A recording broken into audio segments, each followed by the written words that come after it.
and recording. So whenever y'all are ready, we can take it away. All right. Hi, guys. Glad you made it tonight. Thanks for being a part of this. I know Jason's worried about time, so I'm going to be quick. Quick introduction. Jason is our treasurer for the Southern California Football Coaches Association, head football coach at Mary Star of the Sea.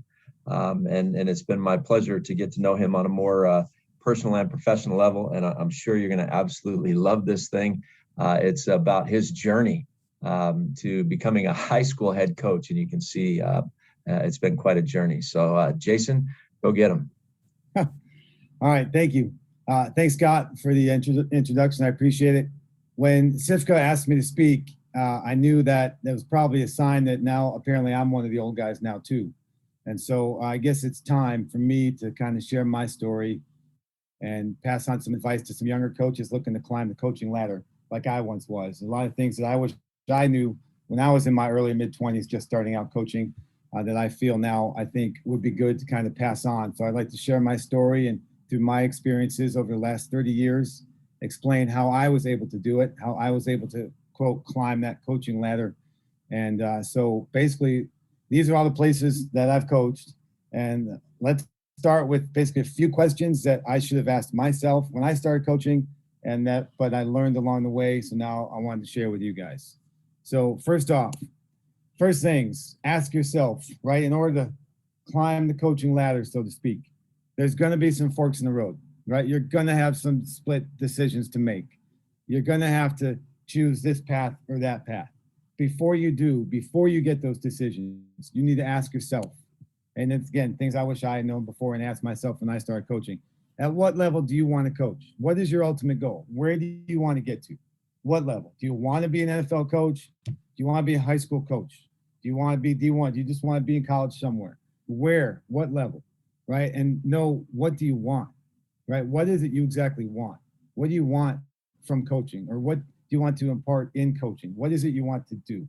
Right? What is it that you love about coaching? Why do you want to coach? And then again, what is your really, really important here? Okay. And I had to learn this basically the hard way. What is your definition of a successful coach? Not society's definition, right? You ask society what a successful coach is, and they're going to think like Bill Belichick or Nick Saban. But you personally, what is your definition of a successful coach? Is it somebody that wins championships? Is it somebody that develops talent and develops players and develops fathers and sons and brothers and husbands? And what to you does it mean to be a successful coach? What in the end game will you consider yourself as a successful coach? At what point? So those are really some important questions along the way. And lastly, and most importantly for me, what are you willing to give up to achieve it? Along the way, I gave up a lot. And so having to do this and go back through and put together this presentation over my life and over my coaching career so far, I've given up a lot. And how much are you willing to give up to achieve what you think is successful to achieve to get to the level you want to coach at? Because as I mentioned, there's going to be forks in the road, and there's going to be decisions that are going to come your way. When you're looking for jobs, when you're looking to climb the ladder, you're going to be faced with some decisions. And when forced to make that decision, just understand there are no right and wrong answers.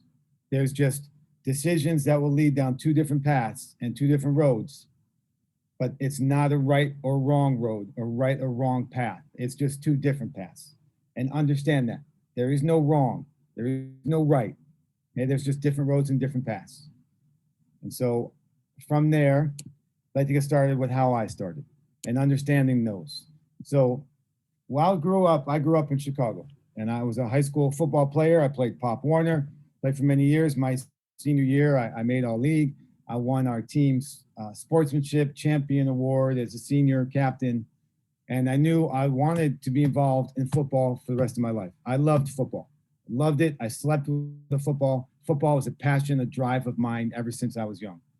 And I knew I wanted to be involved in football. When I was in 8th grade, growing up in Chicago, I remember watching USC-UCLA game. I remember watching, I want to say it was Marcus Allen running through everybody with the beautiful ladies on the sidelines, sun shining. I think it was snowing, where I was. And I'm like, that's where I want to go. I want to go to USC. And so as a senior, I applied, I got in, I called from my house in Chicago. I was going to visit, and I called the walk-on coordinator. I wasn't big enough. I wasn't good enough. I knew I wasn't going to play in the NFL, but I wanted to keep playing. I wanted to be part of football. So, and I wanted to go to USC. So I wanted to see if I could walk on. So I called the walk-on coordinator at that time. I talked to him. And as a matter of fact, he had been the head coach at Southern Illinois. So he knew my high school. He knew my high school well.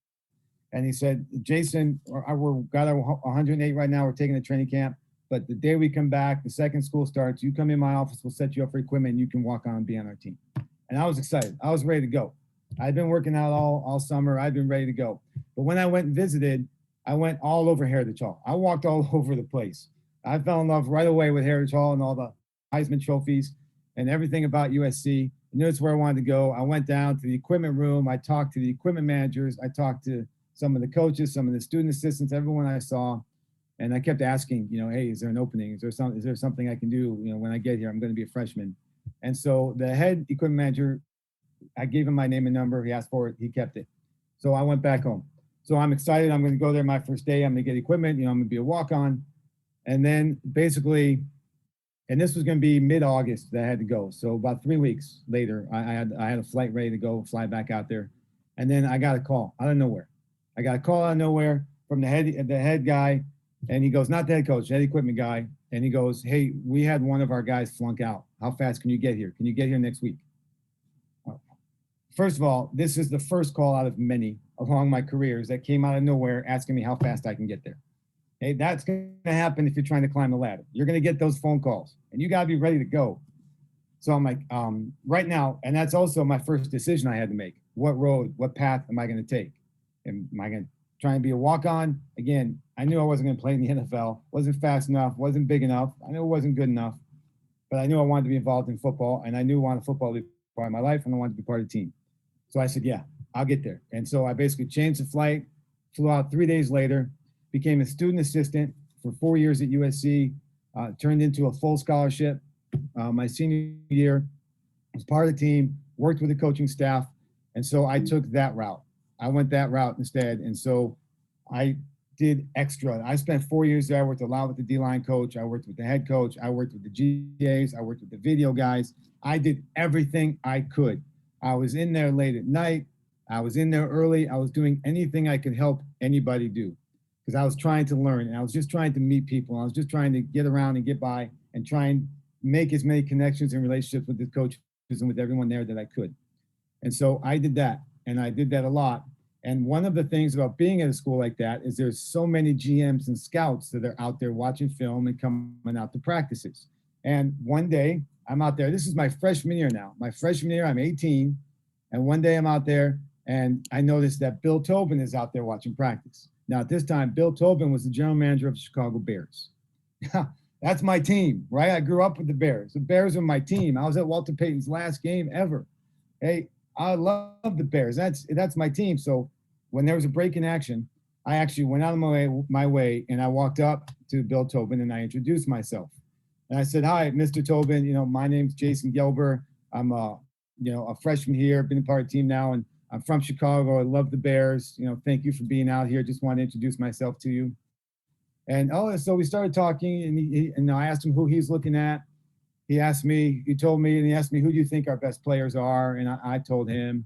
And then I said, Mr. Tobin, I'm going to take your job from you in about 10 to 15 years from now. And he just laughed. He laughed at me and he goes, see these gray hairs, kid? How do you think I got them? Right? How do you think I got these gray hairs? But the thing is, guys, if you want to climb the ladder, right, and you want to get to that next level, you can't be afraid to do those things. You've got to be able to develop relationships and connections and to walk up to people you know in this business that maybe you've never met before, and introduce yourself and be open to them and talk to them and introduce yourself to them, to everyone you can, and build these relationships, because that's how you're going to get to move ahead, is these connections and these relationships. So here we are now, 4 years later. I'm a senior here, and I'm sending out letters everywhere. I wanted to be in football. I wanted to go work in the NFL, right? I wanted to stay in college coaching. I just wanted to be involved in football. So like most people young and in the business, I'm sending out letters everywhere.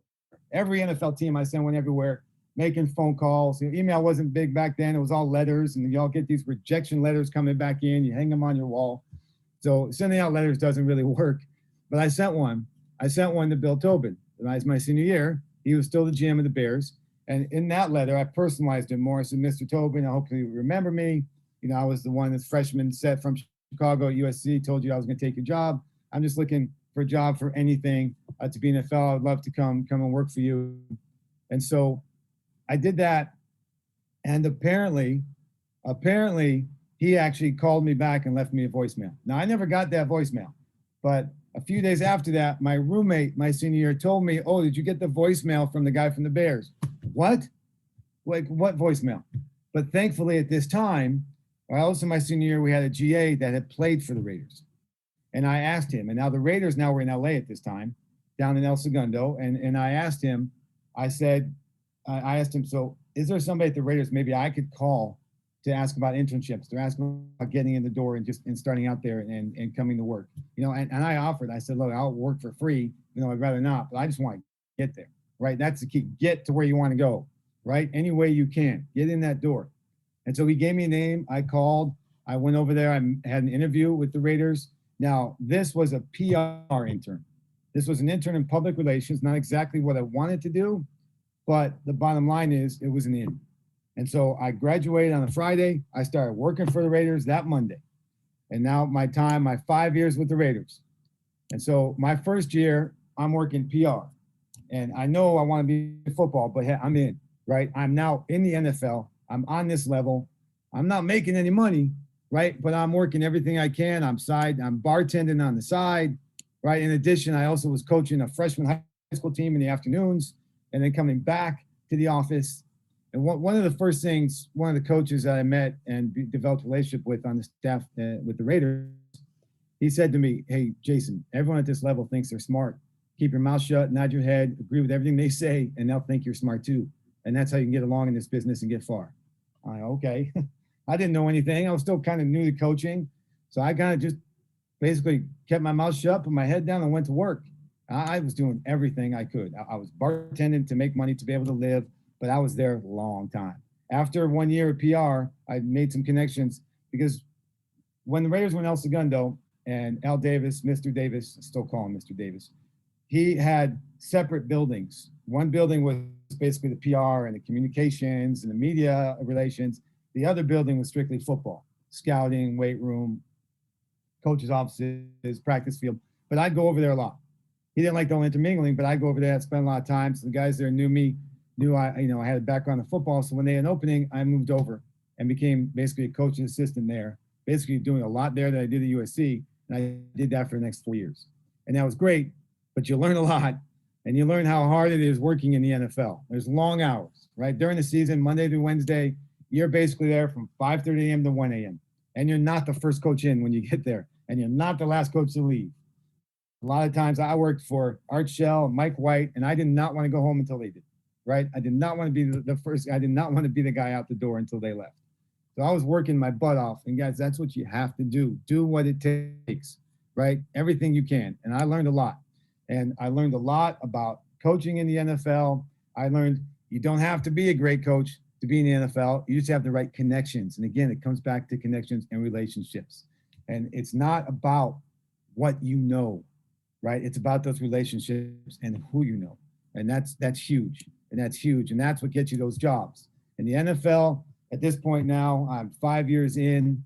It's all business, right? I wanted more influence. I wanted to be more involved, maybe have more say, maybe help influence more people. I wanted to develop those relationships with players and have an influence on some of them, and then be able to recruit. I wanted to be able to recruit because I always liked that part of college coaching. I know a lot of people don't, but I always liked that part. And I was being promoted. I had a chance there in my last year to be promoted to a better, higher position, and I was going for it, and I'm being promoted. The next morning I'm coming in, I'm moving up to a higher office over in the football wing where I was moving up to higher office, going to have more responsibility. And then I show up and Mike White, at the time the head coach, tells me, sorry, Jason, Mr. Davis doesn't want you moving. He likes where you are. He doesn't like change. and he's really comfortable with you and everything you're doing, and he wants you to stay in this position. So I kind of knew I was kind of stuck. Now, so many great things about working for Mr. Davis and working there, and so many things I learned, and so many stories. Because when Mr. Davis's butler, driver, personal assistant like was on vacation or wasn't around, guess who he called? Guess who got that job? Guess who had to drive him from his house in Marina Del Rey up to Oxnard for training camp all the time, right? Guess who had long hours in the car with him, over listened to many conversations, and was a part of that a lot. And it was a lot. Anytime we'd go to Texas and we'd scrimmage or spend training camp in Austin with the Cowboys, guess who was assistant during that week we were there? So there's a lot of stuff. There's a lot of stories. For sake of the time, I can go on for 3 hours, but I don't have that kind of time here. Catch me at an AFCA convention or something. We'll grab a beer. We can talk more. But from there, I knew I wanted to leave. I knew I wanted to help develop. I wanted to be a coach and be more influence on people. And I knew I was pigeonholed now, and I really need to get out. So I started sending out resumes. I started making phone calls. I figured, here's a guy coming from the Raiders, right? I could have a decent chance. Well, it's not that simple, but I did get a phone call. I got a phone call from the head coach at the University of San Diego. He called me. We had a long conversation. He ended up hiring me as a D-line coach and equipment manager. Now, the University of San Diego is a non-scholarship Division I FCS program. And so I went there, and night and day from the NFL now. The offices were in trailers. But you know what? I was looking forward to it, right? I was a D-line coach. I was equipment manager. The first day I got there, I made a phone call to the person that was the D-line coach at USC when I was there. And I spent a lot of time working for him. And so I called him. He was the D-line coach at ASU at the time. This was about 7, 8 o'clock at night in San Diego. I just got in there. I was sitting in the office, and I called him up. And I said, hey, coach, I just got hired as a D-line coach here. You have some time. Maybe we can talk some D-line a little bit. Get me going here. I remember so much of what we're doing, but it'd be great to sit down with you and pick your brain for a little bit. And this was mid to late summer. And so I called him up and I asked him this, and we're having this conversation. I said, Jason, I got about 20 minutes tomorrow morning. Then I'm going on a week vacation with my family. I'm like, all right, I'll be there. Perfect. I go, what time you get in? He said, I'll be in between 7:30 and 8. All right, I'll meet you in your office tomorrow morning. Bang, hang up the phone. Literally 8, 9 o'clock at night in San Diego. Walked into the head coach. Said, Coach, I'm going to go meet with him. I'll be back tomorrow night. I was walking out the door. The offensive coordinator at the time overheard this whole thing. He knew what I was doing. He knew I was just ready to jump in my car, drive out to Phoenix, 6-hour drive in the middle of the night to go meet with him for a few minutes, talk D-line play in the morning. He came out. He gave me $40. He's like, I know it's not much, but I know you don't make anything. So here's for gas. I'm truly inspired. The get up and go, the ability to just jump in the car and go, right? That's great. That's what you got to see out of young coaches. I'm glad you're doing this. Go out there and just, drive safely. And it's important also to understand this job was $500 a month. I was making $500 a month room and board.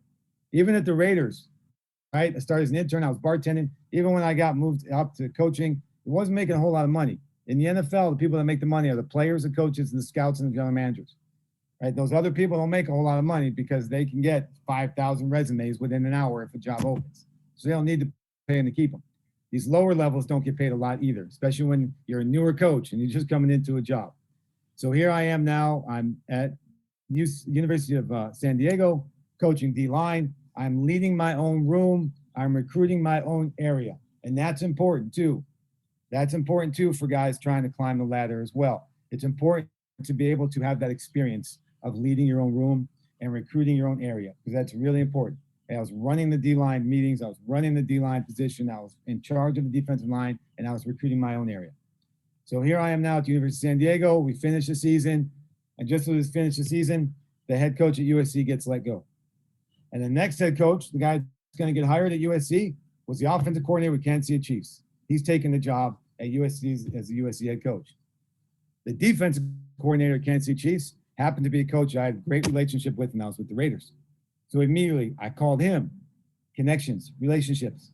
I said, hey, is there anything you can do? Can you make a call for me to USC? I would love to go there in any role, in any capacity.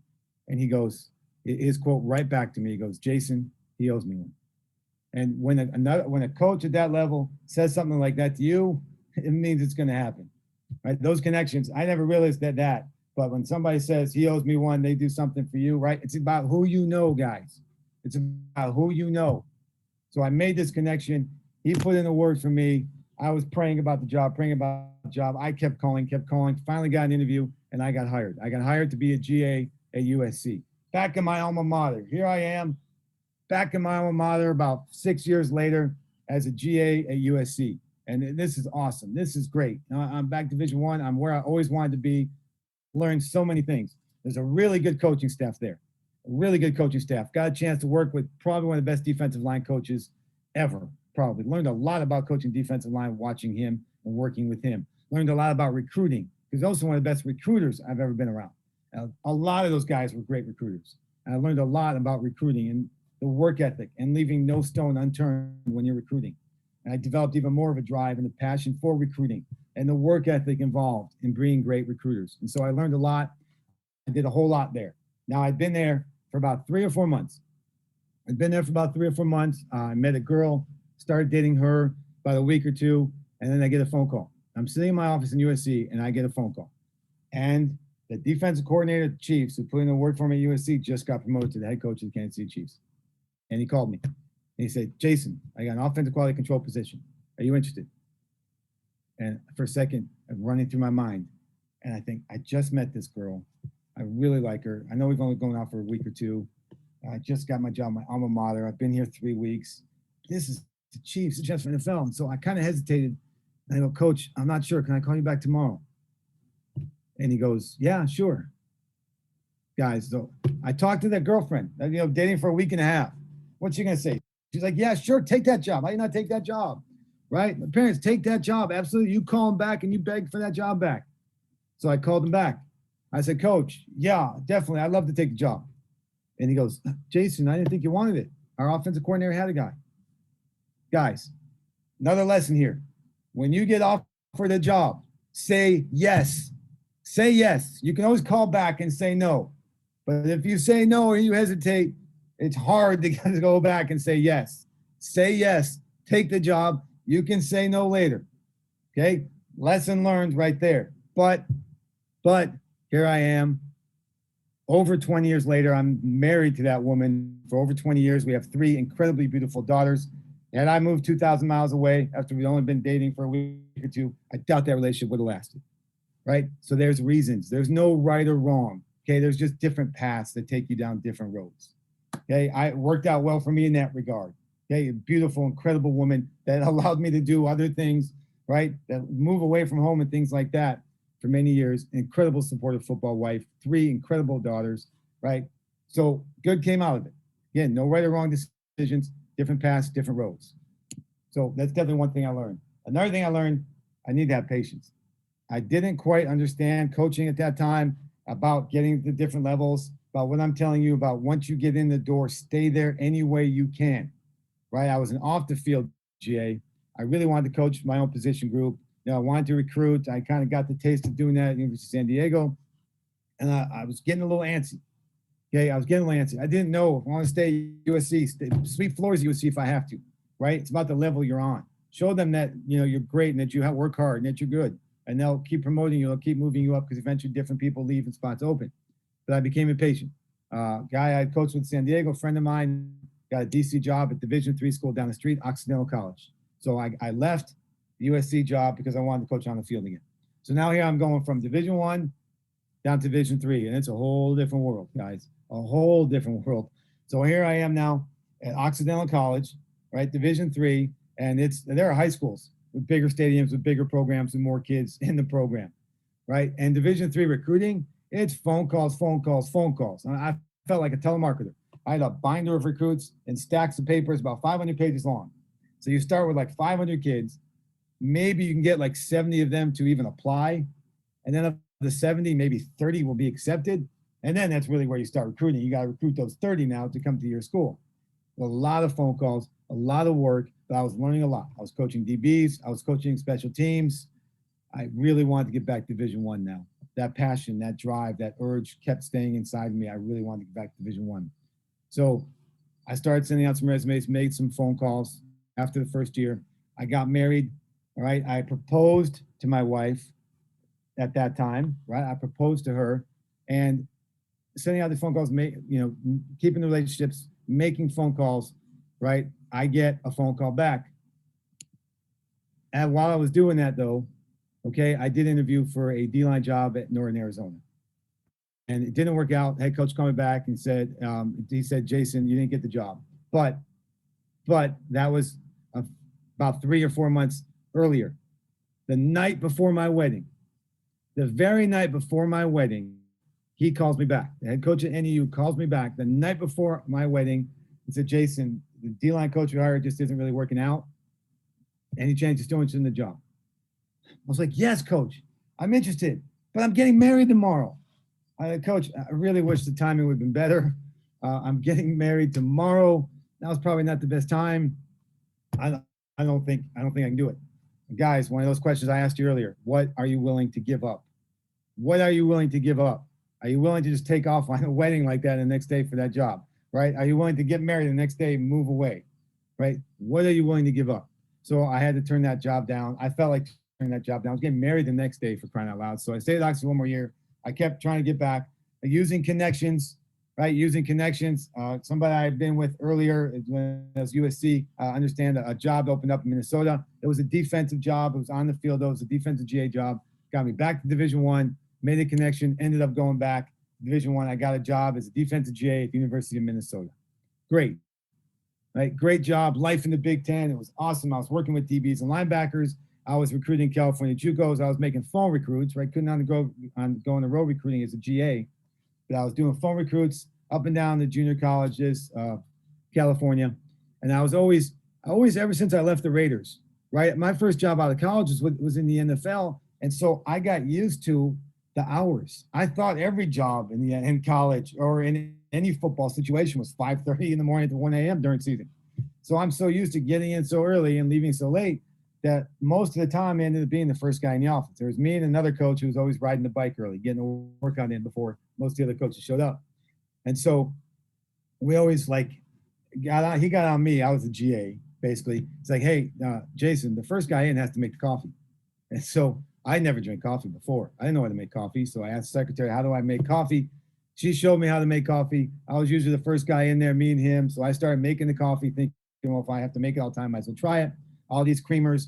Anyways, since then, I've been a coffeeholic, basically drinking coffee a lot. But it just goes with the road, right? It's just another perk, another thing to do, another work ethic to show, right? You can do anything. I can even make the coffee.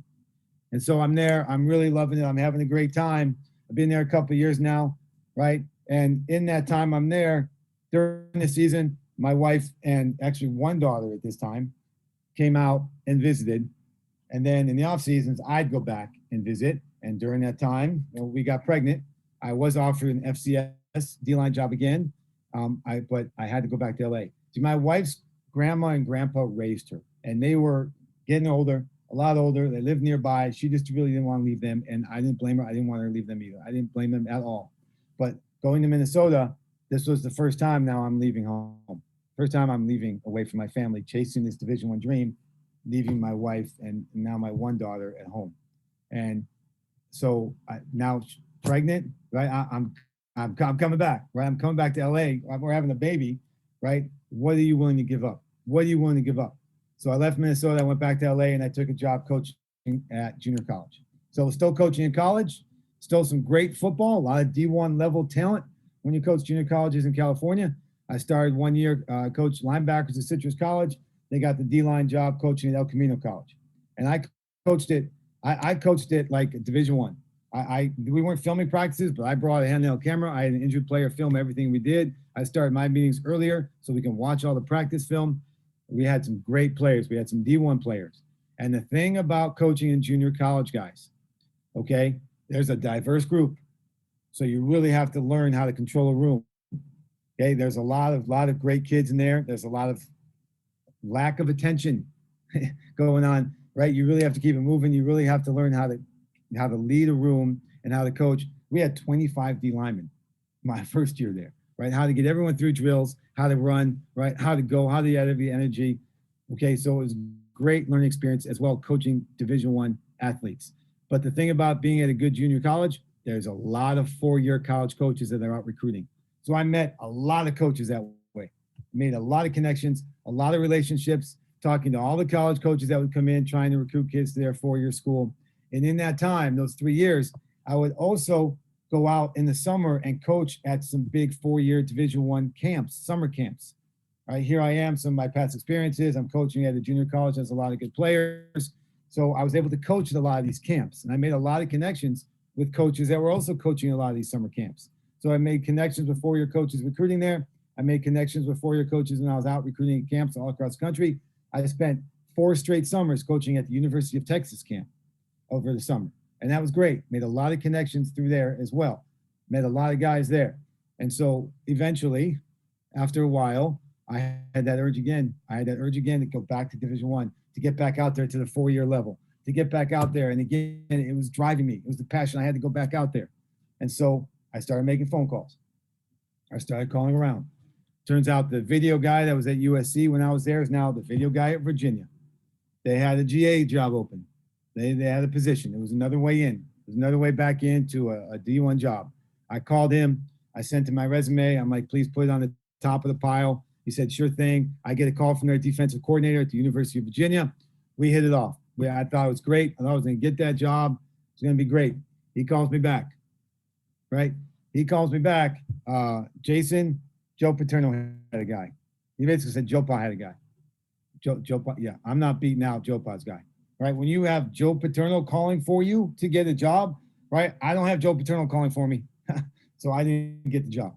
I didn't get a job in Virginia. But what I did get, right? What I did get is I got a D-line job at Texas A&M Kingsville. So I got the opportunity to go Division II 4-year school in Texas. Great. I always wanted to coach and recruit in Texas. Okay. That was awesome. That was great. Texas high school football, right? Coaching in Texas, recruiting in Texas. I was looking forward to it. So I got that job. So I leave because I was still chasing the dream. I leave El Camino. And I didn't realize I was at a great position. I was coaching D1 guys, right? I was with my family, but I was still chasing that dream, right? So I went and I left and I went to Texas A&M Kingsville. Now, I'm in A&M Kingsville. It's late. It's late summer. Okay, it's late summer. Training camp starting in a few days.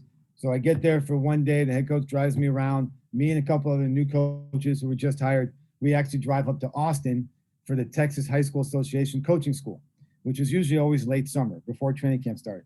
And if you've never experienced the Texas high school coaches coaching school, it's bigger than the AFC convention. I mean, this thing was awesome. All these Texas high school coaches. So we're in the car driving back down to Kingsville about 2 days before training camp, and I get a call. I get a call out of nowhere again, right? Calls out of nowhere from prior experience, and it's the defensive coordinator at University of Virginia. And he said, Jason, an offensive GA job just opened.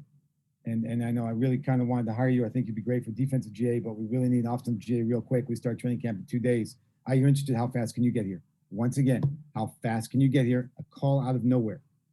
And I learned from the Chiefs experience with the Chiefs, not to say no, not to hesitate. I said, heck yes, right? Yes, I'm all in.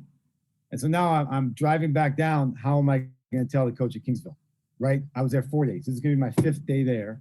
They start training camp in 2 days, just like Virginia did. And now I'm leaving. So I told the defensive coordinator, the guy I initially hired that I made good connections with, now El Camino, and he's like, you got to go for it, man. You got to go. We'll find somebody. You got to go. Well, the head coach wasn't as open about it. And I understand. He was mad, right? It was a heated exchange. He was mad. He was pissed. But it's something I did. So I took off and I got in the car and I drove straight. I think I pulled over at like a rest stop for like a 3-hour nap, but I kept going. I drive from Southern Texas to Charlottesville, Virginia. I had to make it as fast as I can because they're starting training camp in 2 days. So I end up going to the University of Virginia, right? And so I made it there anyways. And I got there because of the connections and the relationships, right? The connections with the video guy who had worked with 5-6 years earlier. And I kept persevering. And guys, there is a difference between being persistent and persevering and being a pest. So just make sure you understand that fine line. Same thing with being confident, right? Having enough confidence to go up to Bill Tobin in the middle of a practice and telling him I'm going to take his job, and being cocky. So understand there's a fine line between confidence and cockiness. Confidence is great. Same thing between perseverance and being a pest. And I have been told by some coaches that I'm the most persistent person. Well, this was again 10, 15 years ago, persistent coach they've ever met. And I was. Okay, I was on it. I was out there. I was calling people. I was trying to walk up to people was trying to go in offices and meet people to get jobs. I was doing whatever it took. And when I got turned down, which was a lot more than I got offered, right? I learned not to be discouraged because eventually, 3 months later, look at the NAU situation. Look at what happened at the University of Virginia, right? Don't get discouraged. Good things will happen. So I'm at Virginia. All right, I'm back in Division I. I'm in the ACC conference. I've never been in. It was great. There was a former NFL head coach that was the current head coach at the University of Virginia. He was a Bill Belichick buddy and clone, so we ran the University of Virginia like a Bill Belichick NFL team. I learned a lot. I learned about padding. I learned about all details and fine tuning and everything when you break down the film, every little minutia you're looking at. And went back to NFL hours. They were putting in NFL hours there at the University of Virginia. But now, guys, I'm 3,000 miles away from my family. All right? Again, I'm 3,000 miles away from my family.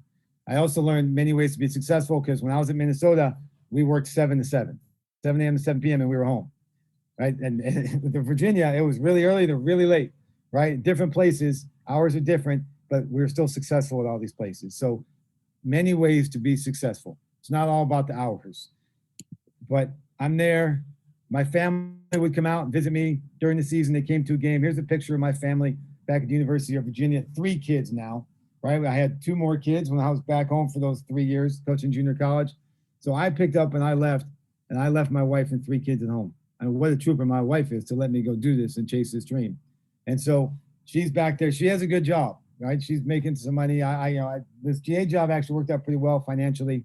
It ended up, being pretty well affordable. But again, here I am. They come out. This is after one of our games. We take a picture outside the press box after the game. And so they go home the next day, Sunday morning. I'm packing the car with them. They're leaving. They're heading to drive out to the airport. And my daughter, this one right here, was about 1.5 years, 2 years old at this time. And so they're driving off, and she realized I'm not coming with them. And the look on her face of just sadness and starting to cry. I was just melting. What am I doing?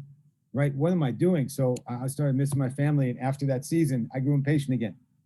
Right? I grew impatient. I'm here. I was trying, maybe something really good will work out. I grew impatient and I missed my family. I just wanted to get back to LA. Well, again, had I been practicing patient, maybe stayed a little longer, the defensive coordinator got a head job. The wide receiver coach got a head job, right? All these guys got head jobs. And I went back to LA because I wanted to be back with my family. So I go back to LA and I'm there for the summer. And again, I'm getting this itch. I'm missing football. I'm jonesing for the urge, this drive, this passion to keep football. I feel like for me, football is like air. You need air to breathe. I felt like I needed football to live. I had such this passion. So again, I worked the phones. We're in the middle of summer. I worked the phones. I called the connections I had, all the friends I made, connections I made coaching at Texas high school, football camps over the summer. I call around everybody. I get a hold of a coach. He said, hey, Tarleton State's looking for a running backs coach. Would you have an interest in that? I was like, yeah, sure. Again, it's back division, 4-year school, Division II school back in Texas. So I call him. This is late summer. He's like, yeah, we start training camp in 3 days. How fast can you get here? Well, from experience, I know I can probably get to Texas in like 24 hours, but I said I can be there in 2 days. Again, jump in the car, leave my family, because I have this drive, this passion to go coach at a 4-year school. So now here I am. I'm in Texas, and I'm loving recruiting Texas now. Recruiting in Texas, Texas high school football is bigger than a lot of the places, right? Certainly bigger than Division IIIs. You're recruiting Texas, you almost don't have to call ahead. But I always did. I always felt the courtesy of calling ahead, saying, I'm going to be there, I'm going to be at your school. Just want to introduce myself. I'm going to come around. I loved it. I love driving around. You don't even have to go by the front office at a lot of these schools. Just know, find the stadium. You'll see it. Right by the stadium is going to be a weight room. There's going to be a football coach's office. You walk in there, they're going to have film. They're going to have transcripts ready for you. Recruiting Texas high school football is just different. So I recruited Central Texas. I recruited South Texas. It was awesome. I loved it. I had a passion for recruiting because I realized a long time ago that I enjoy helping make people's and kids mainly dreams come true, helping them along career, helping them achieve dreams and helping them achieve their goals. And a lot of high school kids' goals, high school football players' goals are to play college football. So I love that aspect about recruiting because I love that. I was helping make their dreams come true. Plus, I have such a passion for this game. Where else are you going to combine football with helping kids make dreams come true other than being a college football coach or being a football coach just in general? Right now on the side I'm on, and I'll get to that later, But that's why I'm a college football coach. That's why I loved recruiting so much, getting relationships, meeting all these kids. I got such a good relationship with all these kids, worked so hard that even if I knew we weren't going to take them, I was trying to call other high school buddies or college buddies to see maybe if they could take this kid. But I walked into one school. Okay. I walked into one school in San Antonio. I walked in there and the guy sees my shirt and he goes, Tarleton State, man, we haven't seen you guys in over 10 years. I'm like, oh man, well, coach, I'll make sure it never happens again, right? Learn work ethic. From Tarleton State, a job came open at UC Davis, Division I, FCS, defensive line job. Great, back in California, 5-hour job from my family in LA, full-time Division I, FCS job. So I called a buddy of mine that I met through recruiting, through coaching in camps, and that I was coaching on the staff. And I said, hey, I heard you have a D-line job open. He goes, yeah, Jason, don't hold your breath, though. We already have 40 resumes, and it's only been open a day. We'll probably have a lot more. And again, my confidence, right? I said, don't worry about that. Just throw my resume on top of the pile. I know I'm the best man for the job. I'll be great at this. So he threw my resume in. Going back to connections, one of the coaches I coached with at El Camino had a son that played at UC Davis. So he was good friends with the head coach at UC Davis. I asked him to make a call for me. He made a call for me. I got an interview. I went in there.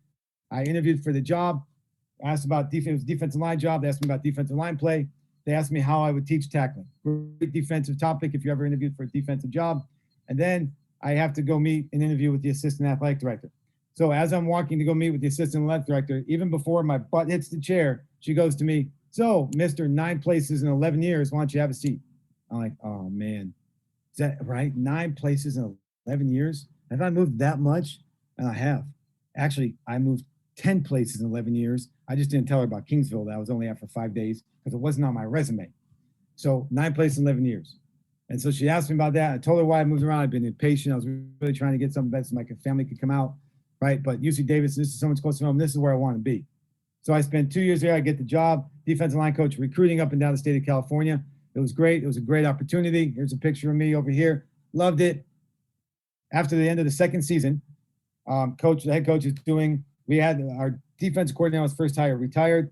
So I had a second defensive coordinator guy came in, Davis guy came in, and he wasn't coaching a position. We had position coaches, so he was a walk-around coach. Well, he didn't like that. He didn't like being a walk-around coach. And so I'm going in for an exit interview, head coach is interviewing all the coaches at the end of the season. And I don't know what it is about, even before my butt hits the seat again, right? He hits me with one, Jason, we can't afford to keep you. What? The UC schools are such a dire hit financially, I have to cut budget. Our defensive coordinator wants to coach a position. Defensive line has been his position. He wants to be the defensive line coach. I can cut budget. I can cut a full-time salary. He can coach defensive line. Maybe I can hire an intern. I can't afford to keep you. We're going to let you go. I had never been fired before, guys. And maybe it's because I've been leaving places too fast before I can get fired. But I definitely learned the phrase, there's 2 types of coaches, those that have been fired and those that will get fired. And it hit me, right? It hit me. I moved back down to LA. All right, here I am now without a job. I missed football. Again, no, I was using my connections. I was going to clinics. I was meeting everybody I can. And along the way, I met the offensive coordinator at UCLA. And again, now I'm back home looking for a job.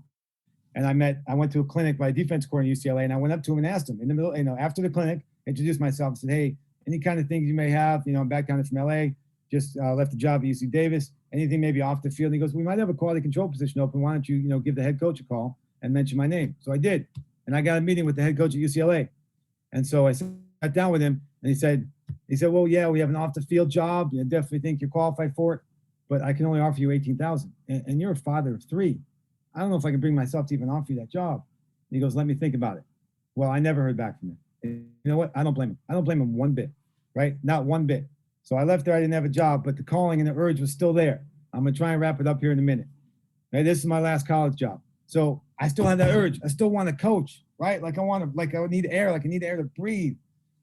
Well, in the middle of summer, that summer, I took a job working at a phone bank from 5 to 2 so I can go coach at Santa Monica City College. So I was back coaching junior college, coaching D-line. About 2 weeks before training camps would start again, in the middle of summer, I get a call from the defensive line coach at the University of Texas. When I was coaching all those years at the summer camps in Texas, making those connections, one day in the middle of the camp, we were sitting down. I was sitting down with the D-line coach, and he said, Jason, I've been watching you during these camps. You're a great D-line coach. If I can help you in any way, I will. Well, I said, great. That's awesome, right? You love hearing that. Here we are in the middle of summer. About a year later, I get a call from him. From him, I get a call. He said, hey, Texas A&M Commerce asked me if I knew anybody about defensive line coaches. They need a guy. and they're trying to get somebody in there quickly. And I thought about you. I told them about you. Would you be interested? They need it. Call them now. And here I am. Yes, get back out there again. Great opportunity. Now I leave my family again, and I go back out there, and I'm at Texas A&M Commerce coaching D-line. And at this time, my oldest daughter now is getting into high school, and I'm thinking, what am I doing? What am I doing?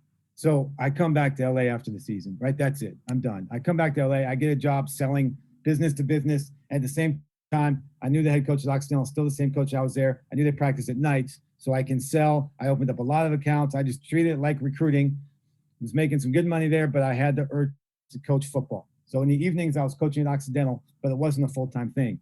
So I knew that there were some openings at Cathedral High School when I was there, and it turned into a full-time job. And from recruiting from UC Davis, recruiting all these schools that I was recruiting up and down the state of California, I reached out to the head coach at Cathedral High School because I knew they had a defensive coordinator opening. I talked to him. I have a master's, but I don't have a credential. So private school was best because a master's, they take that. They like that. So they had teaching jobs. So he got me an interview with the principal. So I went in and I met with the principal at Cathedral High School. And basically, I brought in a playbook thinking, he might care about what I'm going to do on defense. He's a principal of school, right? The president cares. The principal, he cares more about academics. So he looked, he pointed out my playbook. He goes, I don't care about this. And he had a textbook off the side of the desk. He goes, I care about that. And that's the first time I had heard that, right? I'd been coaching in college. I'd spent time in the NFL. You never hear that, right? Quite honestly, right? It's all football, academics, football, right? It's a constant struggle. The emphasis. Well, here I am now, high school. The principal obviously cares a lot more about the textbooks. So that was new to me. So then I was there for 3 years, good opportunity, teaching, coaching. As I said, if I'm going to be in high school, I want to be a head coach. I applied for interviews, got a job here at Mary Star High School. So now I'm the head coach here at Mary Star. I'm also the head track coach, right? Yeah, the teaching, right? But I'm back home. I'm with my family. And just a couple of things, every level has its issues, right? I'm just going to play these. I know I'm running out of time. So if you're watching the recording, you can pause here. You can watch this. Every level has its issues, right? But every level is still football, and you're still coaching football. And if you can still have a passion, and here's some questions, again, that you really need to ask yourself, right? Where do you want to be? Why do you want to be there? All right, what are you willing to give up, right? I give up 7 years with my family, okay? 7 years, I look at it, I'm about to want to hit myself, right? If I can go back and tell my 20-year-old self, right, these things that I should have asked myself beforehand. So you guys, ask yourself, wait, what is your priority? Where do you want to be? What is your priority? Because that's going to change, right? You might meet a great woman and things, your priorities might change. So what's it going to take? Okay, I will finish off here. What's it going to take? You got to have a passion. You got to have a passion for the game. You got to have a passion for coaching. You got to have a passion for student athletes. You got to have a passion for recruiting, right? If you want to coach in college, you got to love recruiting and have a passion for it. Persistence, work ethic, patience, more patience than I had. Once you get to that level, stay there. A job will open. Work your butt off. Prove that you're worthy of it.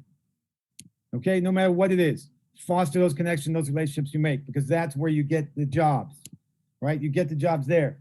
And guys, it's not what you know. And it's not what you're doing. Okay, it's who you know and where you're doing it. And I'm going to leave you with this. What will make you happy? Remember how I asked you at the beginning, what is your definition of being a successful coach? What to you means successful coach? This picture was hanging at my parents' house back in Chicago last year when I went back to visit them before COVID. And this was hanging in my parents' house. And I asked my mom, what is with this picture? Why do you have this picture?